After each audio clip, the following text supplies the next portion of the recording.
was Thanksgiving in Kevin's household, and his cousin Sam and Dad Mark were visiting for Thanksgiving dinner. They were talking before the plates were ready to be put on the table and them start eating.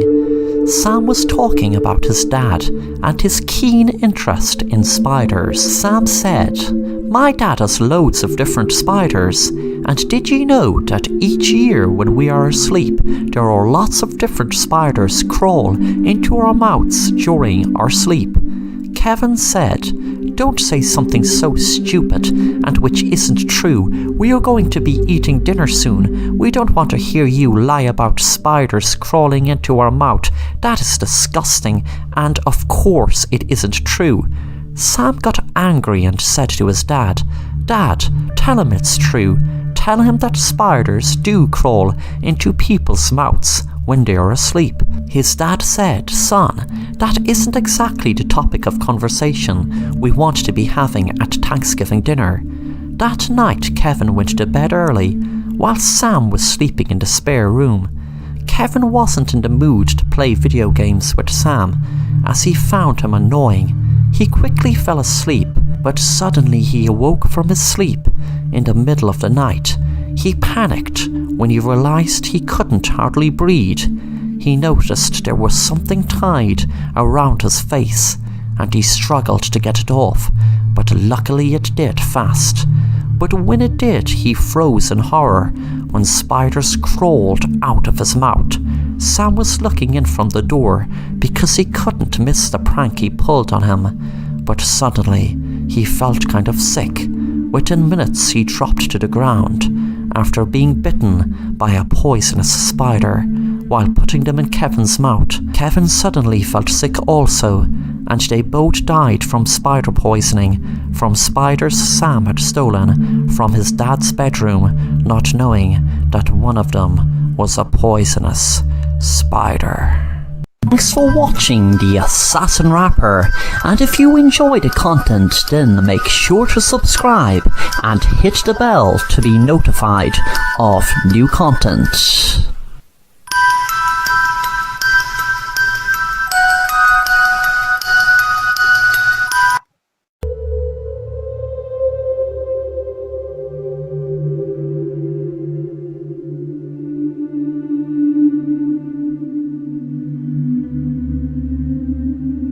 I was just walking on my own when a stranger went up to me with a coin in his hand. "Heads or tails?" he asked me, and me being a sociable guy, I accepted the challenge. I asked him what I would win if I got it right, and he told me that he will buy me a chocolate bar if I got it right. I called it heads, and the guy flipped the coin into the air, and as it was spinning in the air, the coin suddenly disappeared. Then a couple of seconds later, an actual chopped off head landed onto the ground. Blood was still coming out of the head, and it was as real as anything. "Well done, you have won a chocolate bar." The stranger congratulated me and bought me a chocolate bar. Then I turned to the stranger and asked him, "Do you want to play again? And if you win, you can have this chocolate bar." He replied positively, and he said, "I'm calling tails." And this time I flicked another coin, which belonged to this guy, and I saw it spinning up in the air. Then I couldn't see it anymore, and an actual chopped off tail landed on the floor. The stranger delightfully took my chocolate. I just couldn't believe it, that a real bloodied animal tail fell to the ground. A week passed by, and I couldn't stop thinking about that guy until I saw him on my road, asking people if they wanted to play heads or tails. But he was getting rejected. I ran up to him, and I wanted to play again. All the coins he had in his pocket were normal currency coins in England. The prize this time was actual money, £100 to be precise. He flicked the coin up in the air, and we both stared at it spinning through the air. I called heads, and the other guy called tails, and as usual the coin disappeared. Then an actual chopped off bloody head fell to the ground. Not just any chopped off head, but my father's head. I could hear my mother screaming through the house, and the other guy was just congratulating me and gave me £100. I have no idea how to properly explain any of this.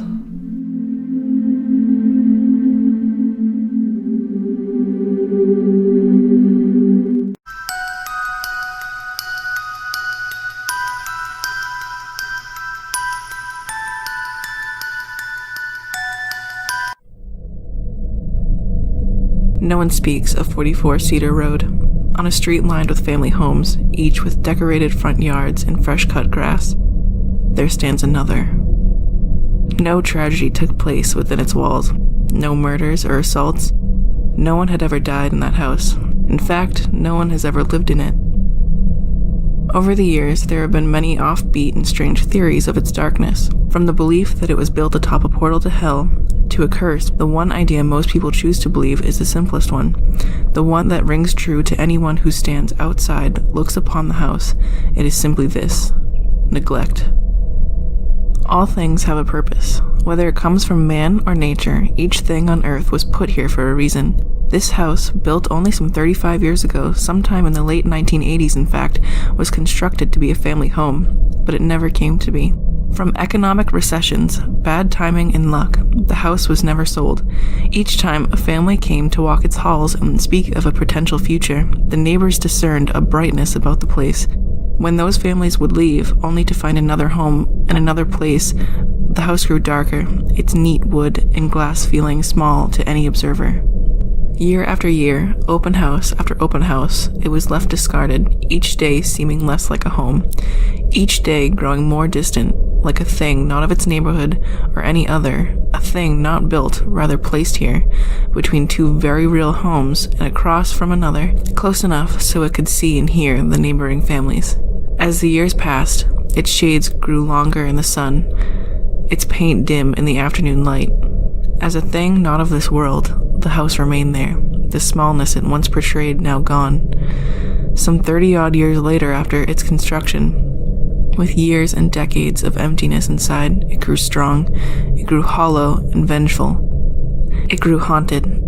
The tragedy which is most infamously associated with the house is that of the Aaron Solinsky disappearance. According to police reports, the boy was last seen by a friend who resided on the far end of Cedar Road.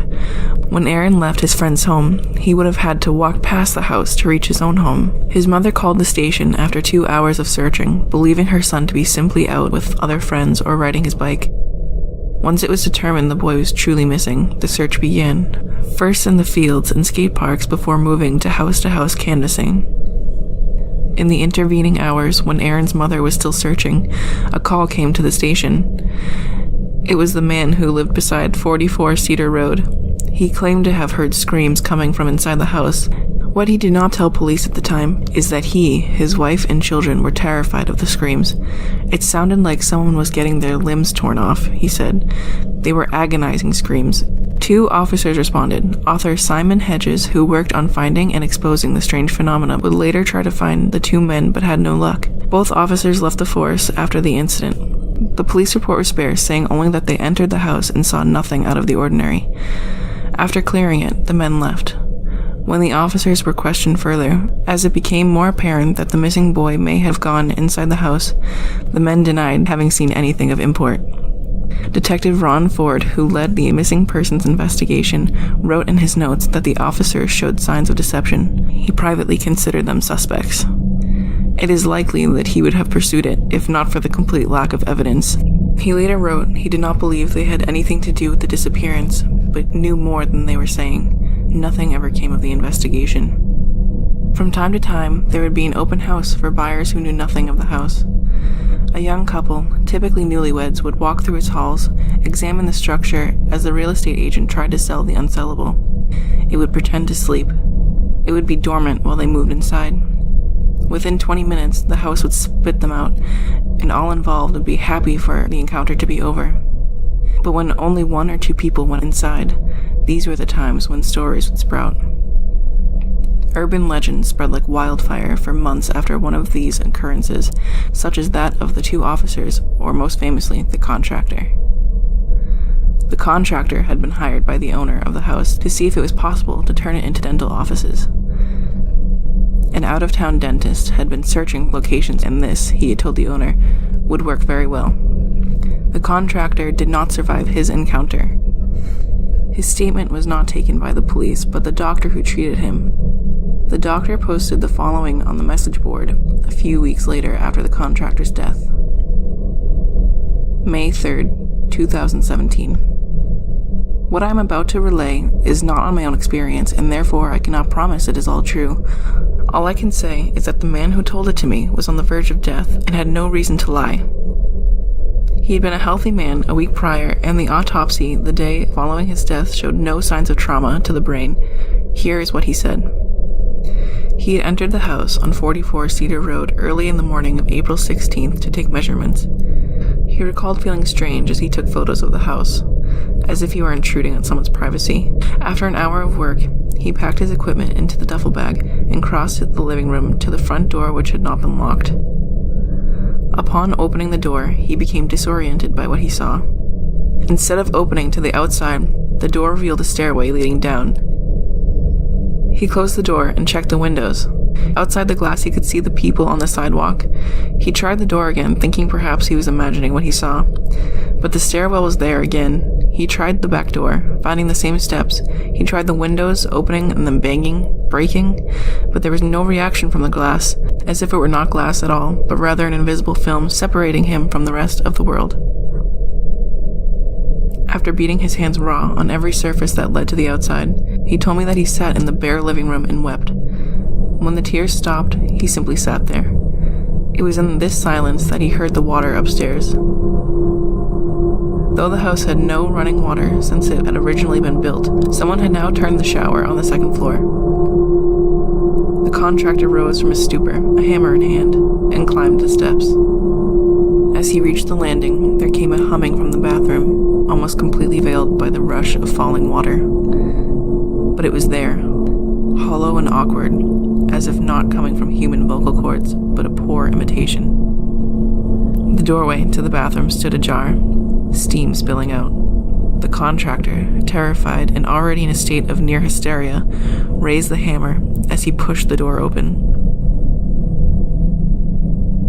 He stared off while telling me what he saw there, as if he could not understand, as if he wasn't sure it had been real at all. It was the shape of a person, he said, blurred behind the shower curtain. But the longer he stared, the more he realized it wasn't the plastic that made it hard to discern the person on the other side, because it was not a person at all.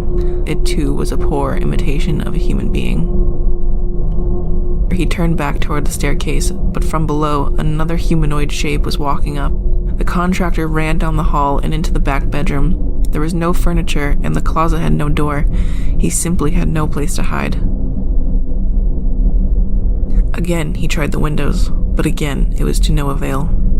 It was from this view that he saw the neighboring home. The curtain on the windows obscured the people inside, making them look like nothing but shapes. He wondered then if this was what the house believed families to look like. The water in the hall cut out, and he could hear them there, mumbling, staggering. And soon they were searching. It didn't take long before the door opened and he was found. They were so happy, he told me, so happy when they found me. At this, he wept. He would not say more, only that when he found himself outside, he thought he had been in the house for weeks, but it had only been hours. Over the next few days, he deteriorated, body and mind, every day telling me something new. On his last day of living, he was not much more than a corpse. With his last breath, he told me this. They sang to me. Every night, they sang me to sleep.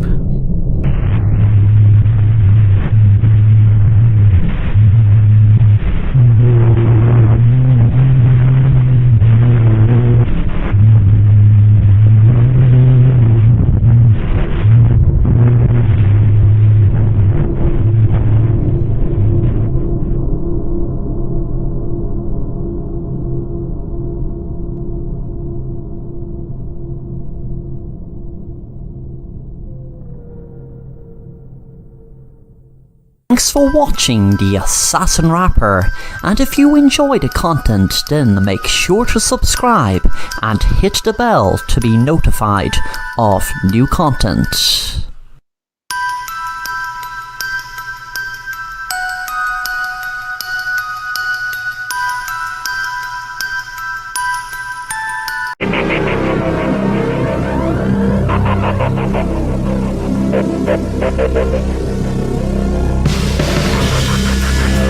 Sam was relaxing watching TV when he got a phone call from his girlfriend Ginny. She said in an excited voice, "Hi Sam, it's me. I just finished an absolutely amazing game. Well, I'm not sure could you even call it a game. It's more of a surprise or an amazing prize or something like that. I have the choice to nominate someone close to me to experience the same thing. Trust me, you'll love it.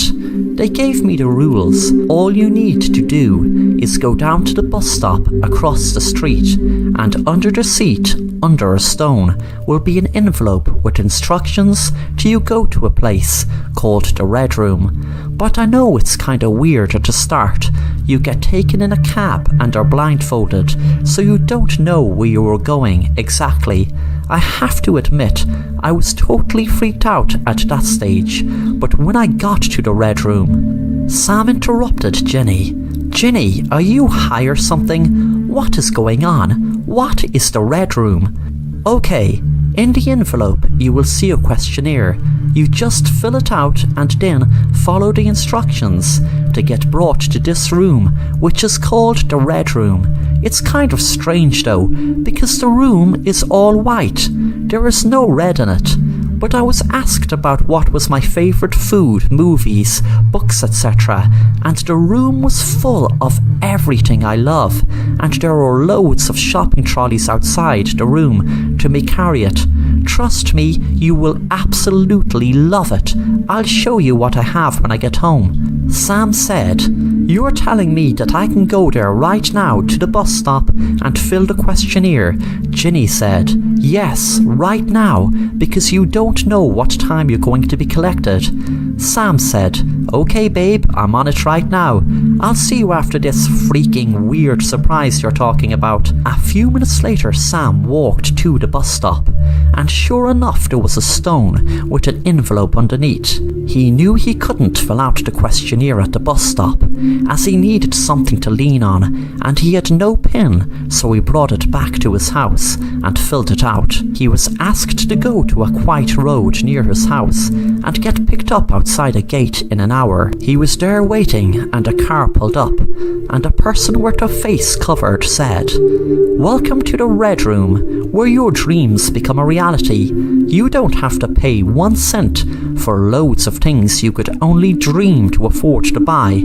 There will be lots of more surprises waiting for you in the Red Room." Sam was shown into the car and blindfolded, and a half hour later his blindfold was taken off in a white room. The white room was full of everything he loved: games consoles, expensive TVs and lots more. He then heard a voice come out of a speaker that said, "Hello and welcome to the Red Room. Thanks very much for accepting the offer to enter the Red Room. Everything you see was chosen from the answers to your questionnaire, so we surmise you are very happy with your gifts. You now have the honour to ring a friend and nominate them to enter the Red Room. Just simply tell us their location and we will give you a meeting point to then pick up their envelope." Sam said happily, "I nominate my cousin Fred, please. He lives just around the corner from me." The voice spoke again. "Perfect. All you need to do is call your friend using your cell phone and let him know about the game and tell him to look under the same place as you did by your bus stop." Sam was very happy to make the call, and when he hung up, he heard something from the wall. He wondered what it was.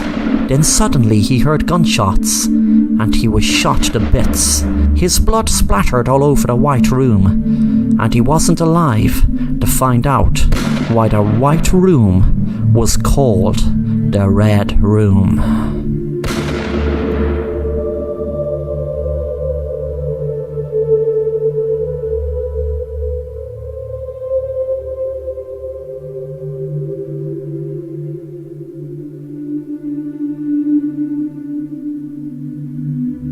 Thanks for watching The Assassin Rapper, and if you enjoy the content, then make sure to subscribe and hit the bell to be notified of new content.